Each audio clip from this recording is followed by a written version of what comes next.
তাহলে হাতের আঙ্গুলগুলো যেরকম কাছাকাছি থাকবে, ওই অভিভাবক ওই পিতা জান্নাতে এরকম আমার কাছাকাছি থাকবে। তাহলে ইসলাম নারীদের মর্যাদা দিয়েছে। তৎকালীন সমাজে নারীদের মহারানার প্রচলন ছিল না, নারীরা হাটে বাজারে পণ্যের মতো বিক্রি হতো। তাহলে নারী জাতির মর্যাদা কে দিল? ইসলাম। কিন্তু আজকে ইসলামের নামে বিভিন্ন ব্লেম করা হয়, অভিযোগ করা হয়। শ্রমিকদের কোনো অধিকার ছিল না, ইসলাম এসে শ্রমিকদের অধিকার দিয়েছে।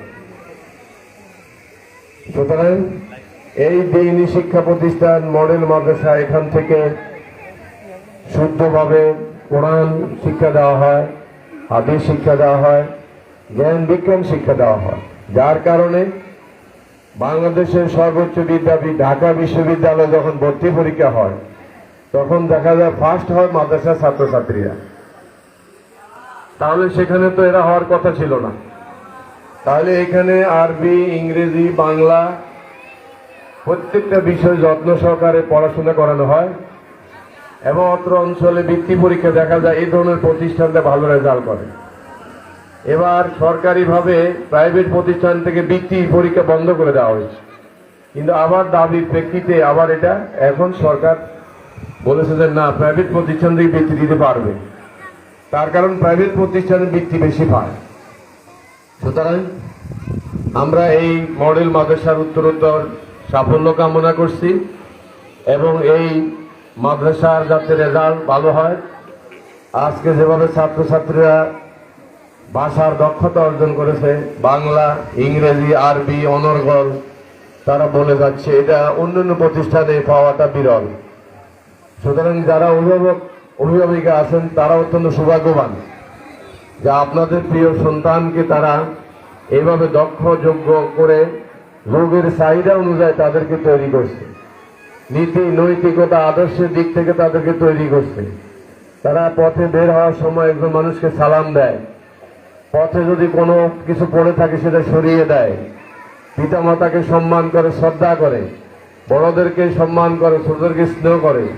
এই যে নৈতিক শিক্ষা, এই নৈতিক শিক্ষা এবং আধুনিক শিক্ষার সমন্বয় এই মডেল মাদ্রাসা, আমি মনে করি আগামী দিনে নোয়াখালী জেলার মধ্যে এবং বাংলাদেশের মধ্যে একটি উল্লেখযোগ্য অবস্থায় এই প্রতিষ্ঠান পৌঁছতে পারবে।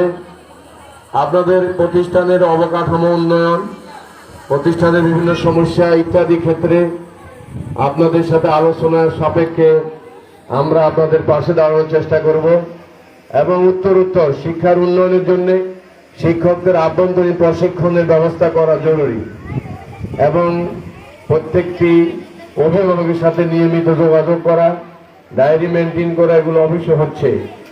এবং শিক্ষকদের আভ্যন্তরীণ প্রশিক্ষণ যদি আমরা দিতে পারি, এরা যদি আরো ভালোভাবে পাঠদান করতে পারেন আন্তরিকতার সাথে, দক্ষতার সাথে, তাহলে আমার বিশ্বাস এই প্রতিষ্ঠান অনেক দূর এগিয়ে যাবে।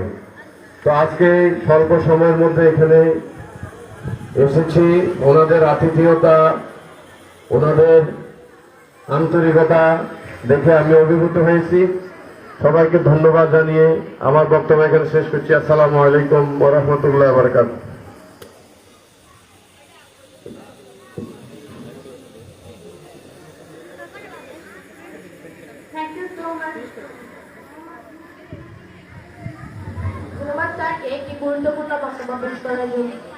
Dear audience, now I would like to call upon Musafir Mahmood to presentation a short speech about spreading Bring Bangladesh, the student of class 8 in this madrasa.